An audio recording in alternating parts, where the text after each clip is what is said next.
Hello, everyone, and welcome to the Slava Heroyam podcast. The podcast that is exclusively about fighting propaganda against Ukraine and to spread awareness of the truth of places of the Russian terror campaigns in places like Kherson, and the truth of how this war can be won with victory and to bring peace very quickly. I'm going to try not to sniff in your ear too much today. We have, I have a little bit of allergies growing on me. We have this show happens every 7 p.m. on Thursday. So far, live audiences haven't joined me very well, so I need to start advertising that a bit more. That is the chosen time. If I can find a time that works better for my audience, I will do so. But again, these are recorded, and you can find us. Please subscribe on Substack, on YouTube, on the author Travis Hightower, on Facebook, the Slava Heroyam podcast on YouTube. You can find it as called Glory to the Heroes on Spotify. It didn't like it preferred the English translation on Spotify for some reason. And you can always find us on StreamYard if you have that as well. Today, as always, we'll talk about any previous attacks on civilians from the previous week. We don't have any names this week, but there was some very tragic events that happened. I want to show you where this in the town of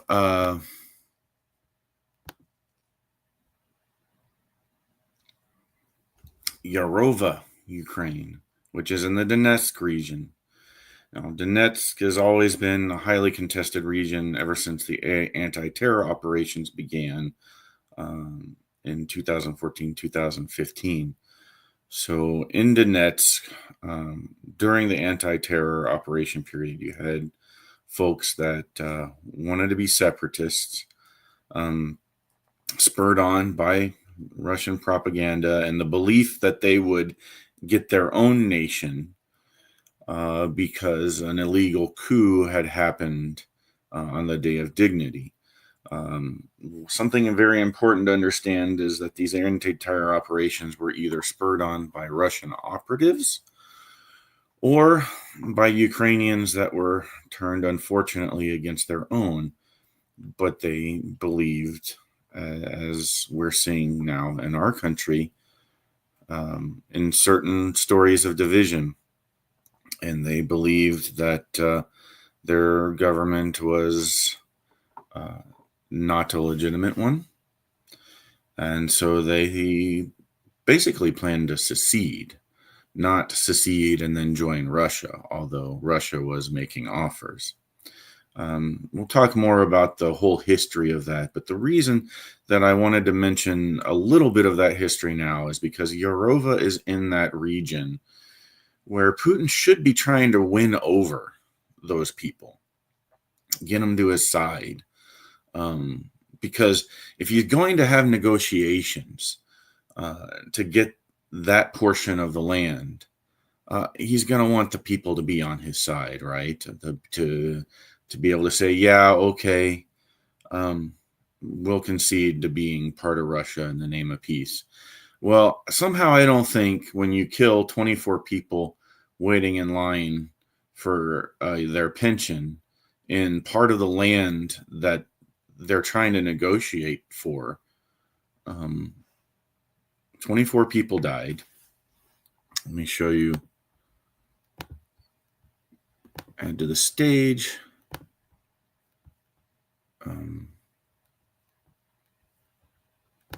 Get that out of my way. I have some pictures to show.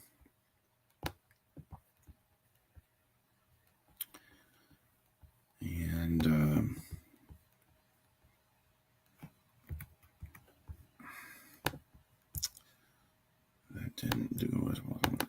So this is, all they could do for these folks that were hit by a missile waiting in line to retire.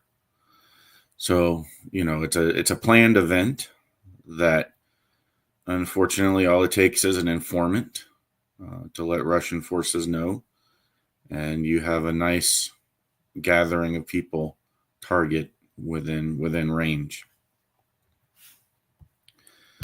But that doesn't seem like a guy that cares, or an action of people that care too much about the land that they're supposedly negotiating for. You'd think if you're running your terror campaign, you'd want to do it against further west and the places that you're not negotiating for at all. So we also lost 4 more people in Kyiv. A mother and newborn baby were part of the casualties, with 40 injured. That was on the same night that Poland experienced an incursion of 19 Shahid drones. We talked a little bit about that yesterday, and that is going to be our main topic for today. But first, let's get to our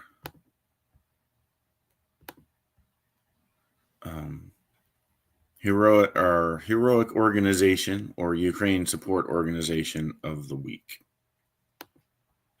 So let's talk about Ed's Friends. Now, Ed's Friends, let me put the URL up. Okay, edsfriends.org. It's real easy to find.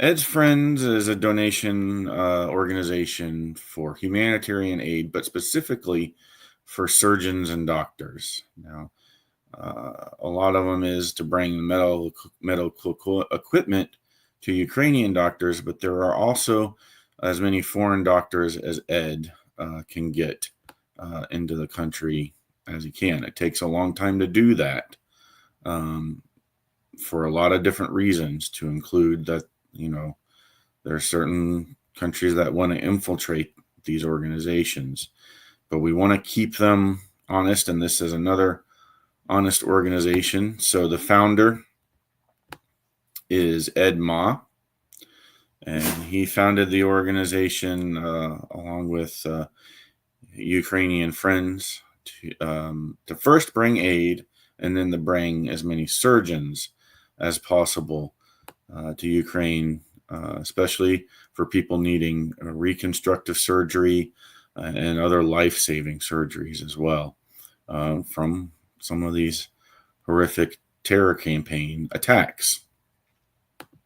So I highly recommend you check out edsfriends.org. And, as I always say, when you're looking at your donations for the year, a lot of you folks out there will donate to Wounded Warriors and to veterans organizations, as you should be doing. Allocate $5, $10 from those Ukrainian or from those American veteran organizations, which I'm sure the majority of your donations will go to, as they should. Take $5 or $10 and send it to one of these Ukrainian organizations I'm recommending. Because remember, there are American servicemen and veterans and people serving over there, all over the world. And on September 11th in particular, I think we should be reminded that, we cannot disconnect and unplug from this world. Because when we do, when we start to feel safe in our high castle, we'll have another wake-up call. And, Ukraine is just the beginning of that. They've been holding the wall, so to speak, of in Game of Thrones terms. They're the ones on the wall. But if that wall falls, you'll have the the ice zombie horde coming for us all. So, and one way that you can kind of tell that is by what happened in Poland. So let's talk a little bit more about that. I talked about it yesterday, and I thought that the majority of the aircraft had been shot down. I misspoke. Only 4 of the 19 were shot down. The rest were assessed to be not a threat, headed somewhere non-threatening.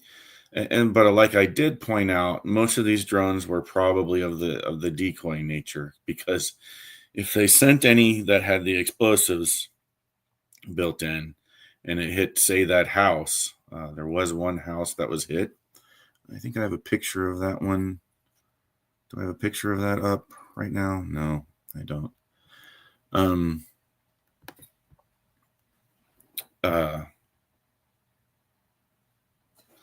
But you'd lose more than one house. So I'm sure for this probing test to see how NATO would respond, they sent decoy drones or unarmed drones just to see how far they would get and what the response would be. And I think Russia was probably pretty happy with the response if they only got 4 of them. What you want to do when you know you're being tested is shoot down as many as possible. Maybe you don't want to feel like you're wasting munitions or something like that, but I would recommend Poland that you go for a show of strength and efficiency, and go ahead and knock down as many of you as you can, especially if you're not going to set up a no-fly zone. Now, Europe has gotten a lot of credit, or a lot of criticism, for not acting strongly enough in the wake of this. So I don't think anybody has been particularly fooled. Sorry, my dog's walking around, and he doesn't need to be doing that because it will distract me. His name is Crypto, by the way, before it was popular.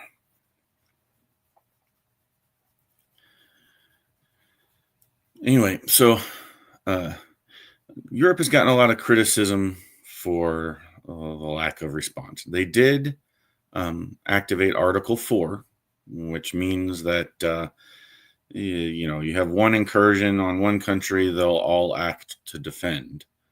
And so they have now everyone on high alert. That's good. You've got F-35s on patrol. That's good. I don't know if you have tankers in the area or AWACS or anything like that. But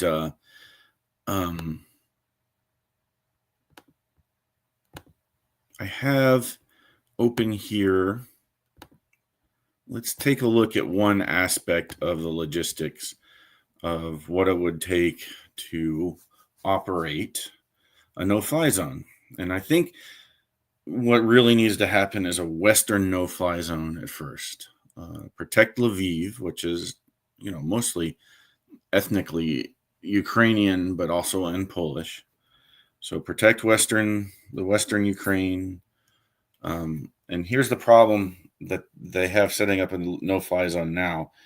That Ukraine has Patriots and F-16s and all this kind of stuff before we would have set it up in the first place. Now you have the logistics of deconfliction to worry about. And deconfliction means assigning different airspaces to different countries so that you don't have Ukrainian defenses shooting into where you've got NATO people patrolling.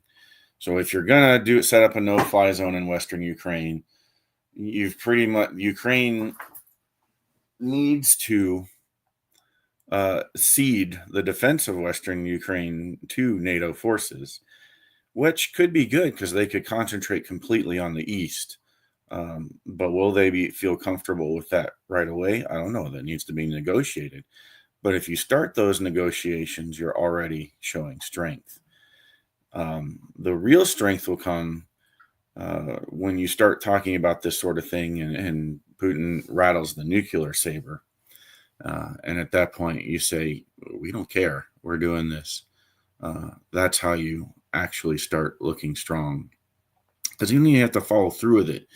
You just need to show that you're not backing down to Putin's threats or Russia's nonsense, and showing the world that you do not trust their word. So deconfliction will be really important.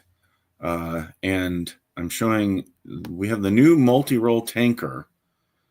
Boeing has that new tanker, and NATO has gotten a bunch of them. Here's kind of a timeline of the countries that have tankers and how involved they are. So you've got the Netherlands, Czechoslovakia, Poland, no, not Poland, Romania, Germany. Need to learn my flags.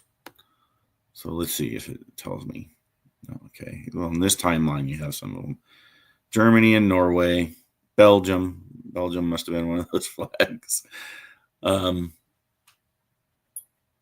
right, and it was started by the Netherlands.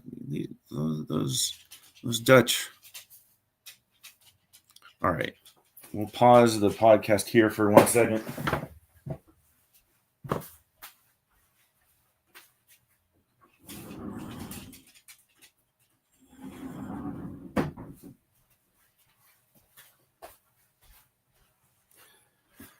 See, if I had sponsors, I'd just let the commercial run. All right, so we've been building up our tanker force. We have a nice tanker force ready to go. This fact sheet, which is on nato.int, kind of gives you an idea of the tanker force that would be running 24/7 to keep jets flying 24/7 to really run a no-fly zone, much like we did in Operation Northern Watch and Southern Watch. I'll have some people that participated in that operation. It was from 1997 to 2003. Those are going to be the guests I'm aiming for. So I already have one thinking about it. So look forward to that next week, because I really want to start driving home what a no-fly zone looks like, because that a Western no-fly zone followed by a full no-fly zone would not only show strength, but be the correct trajectory to actually turning this from a war of attrition into a war of mobility for Ukraine, which leads to victory. And I'll have to provide some examples and historical examples of how that happens as well.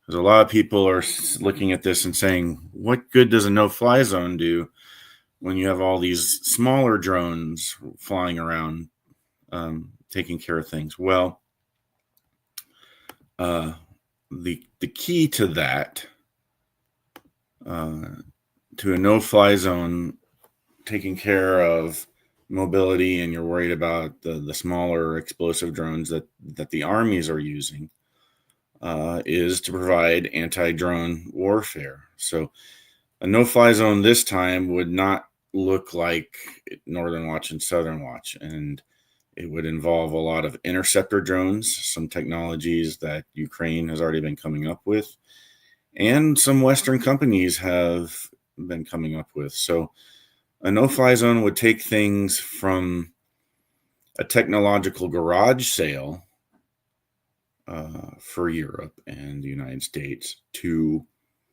activating the war machines of these nations.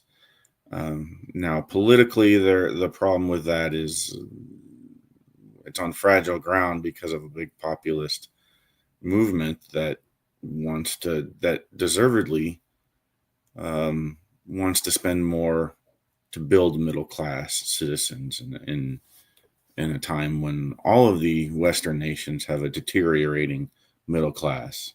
And that's not really the subject of this podcast, but to understand that is in the background and that's who needs to be convinced, is that new military equipment leads to money for the countries, but that people have the power themselves to make the middle class better.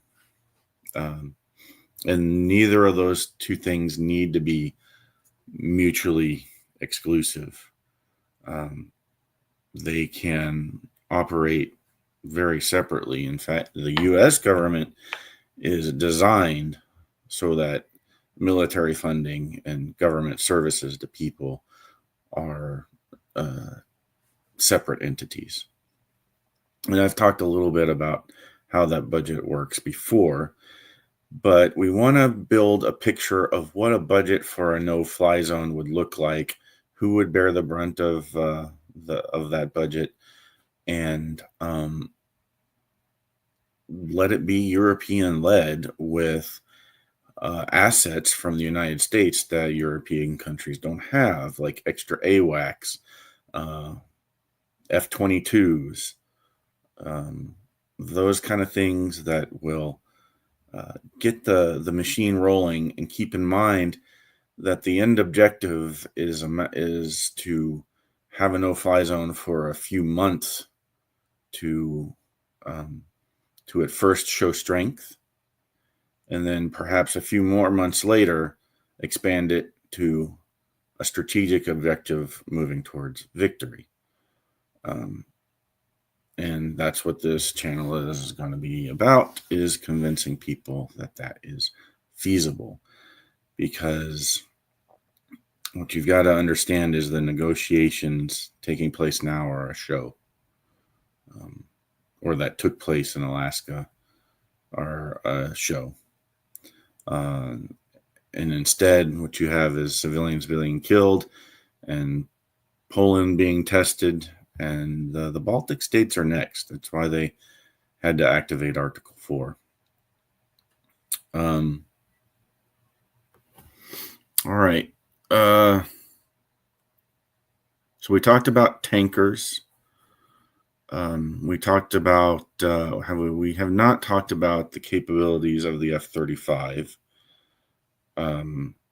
which has the capability to shoot down a lot of these larger drones safer and detect and shoot from further away than most of the other aircraft. And in fact, I would venture to say that probably the detections and kills of the four of them that actually got killed were from the Dutch F-35's higher probability rate of shooting those down with that particular aircraft. So the look down, shoot down capability is what you want against drones. They're a cold object, so you need an advanced Sidewinder. Not any heat-seeking missile will do. And you have a lot of these interceptor drones that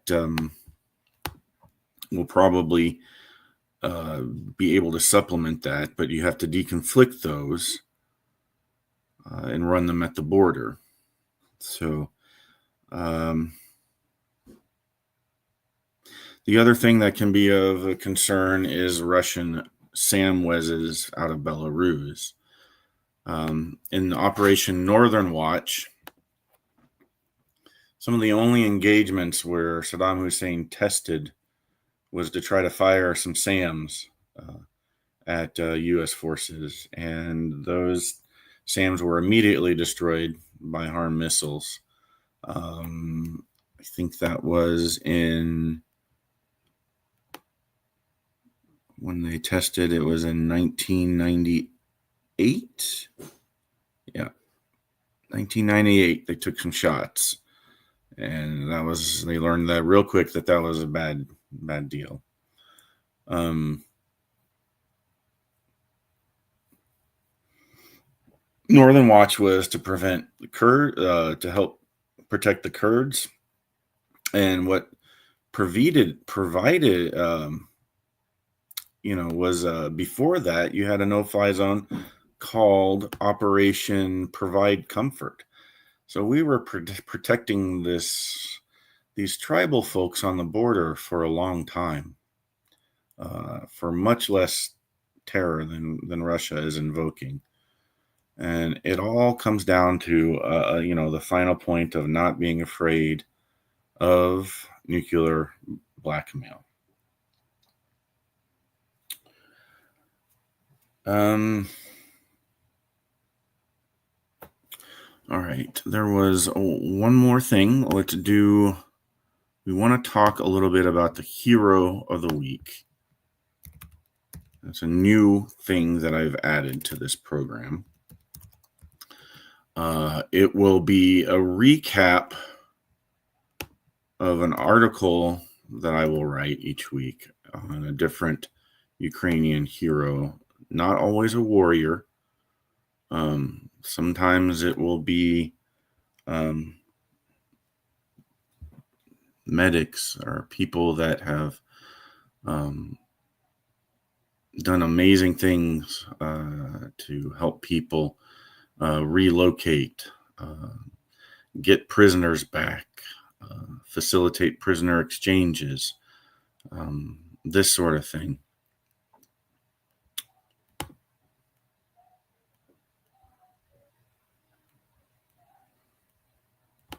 You got anybody watching? No, so none of these pauses really matter. I'll edit them out.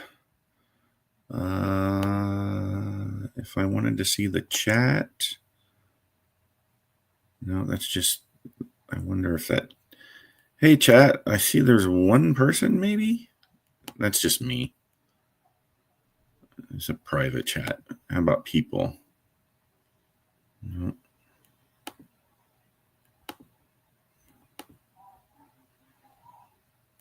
I don't feel like I have anyone watching, but I don't know if that's true. Like maybe somebody could be on YouTube or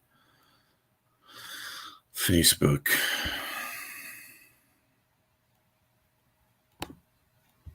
All right.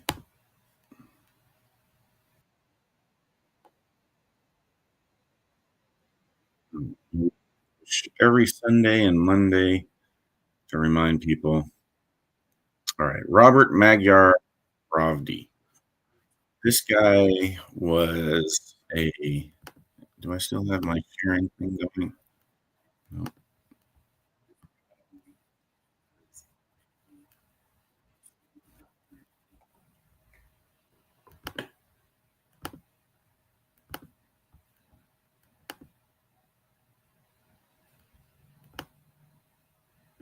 Now I'm hearing myself.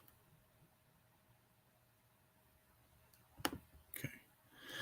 So he was a politician, but he was also a businessman, entrepreneur. Yep. This is what he looked like in 2011 when he ran a big agricultural company. So in Ukraine at that time, before the Euromaidan revolution, they were still kind of headed towards an authoritarian government, and the people sensed it. Now they had capitalism going, but in this case, they had a company that this guy ended up in charge of. He didn't start the company or anything like that. He just ended up in charge of it. Although I get the sense that he did start some of his own agricultural companies on his own. He is Hungarian ethnicity, Robert is. And so born kind of on the Ukrainian and Hungarian border. And, went to college, graduated with a business degree, just like so many Americans, and ended up in charge of this major company, trying to defend that it wasn't going to screw the people over, basically. But even in an interview that I read from him, they were like, eventually they were wanting to go towards a fully state-owned company. Now, the United States has a few state-owned companies. I think Amtrak is one of them. So it's not unprecedented. European countries do it more often than we do. And that's one of the things that's unique about us, in fact, is we don't have very many state-owned companies. But for a large portion of agriculture, which is Ukraine's primary export, to be state-owned, raised some eyebrows because they were 50-50, and there was a lot of secrecy about who the other 50% was. And they thought, I think, that if they made it completely state-owned, that, they wouldn't be worried that one of the stakeholders was Vladimir Putin, which was, there was evidence for. So this guy leaves that company in 2012, just resigns. Was not able to figure out why. But he went home, and in 2019, his parents were attacked by grenade attacks in the far west of Ukraine. That's not where the terror operations were supposed to be happening. So why was his parents attacked by grenades? They never caught the suspect. But both of them were managed to escape without being killed. I know the father may have been hurt. The mom was unharmed. You take a look at this guy from where he was in 2016, obviously still doing well for himself, has some businesses. And then after the full-scale invasion, he sort of you can see a difference in his face. Not just that he grew a beard, that he's haunted. And he didn't want to just sit in the trenches and fight that kind of war. So he used his assets and donations to build the Ukraine's first drone force and drone brigade, to where it eventually became the brigade that would train all the other brigades in counter drone use, drone on drone warfare, how to find enemy drone operators, destroy them. And he got the call sign Magyar, which means Hungarian. And so, recently, he got Hero of Ukraine, which is also called Order of the Gold Star. And now the 414th Battalion is still operating. There's a pretty good chance this guy is one of the orchestrators of Operation Spiderweb. And he also is responsible for decimating the oil pipelines into Russia and India. And so those attacks from Magyar's birds, as they're called, caused him to be banned from going back to Hungary, which I don't think he's too concerned about. But the tariffs, the only threat against him is that Europe was following Trump's lead and doing tariffs against Russia, but also India and China. After these oil strikes happened, which then probably provoked the testing of Poland's defenses. So it all comes full circle there. We have a hero of the week. Don't forget about Ed's friends. And we will see you next week. We'll hopefully be talking to one or two of my associates that I served with that served in Northern Watch and Southern Watch. So we'll get a better idea from people that actually served in those campaigns. I'm also talking to and hoping to get an interview from soldiers and Marines that are serving near Kherson, there may be some security concerns there and language concerns. So we'll see if that happens in the future, but that's where we're aiming at.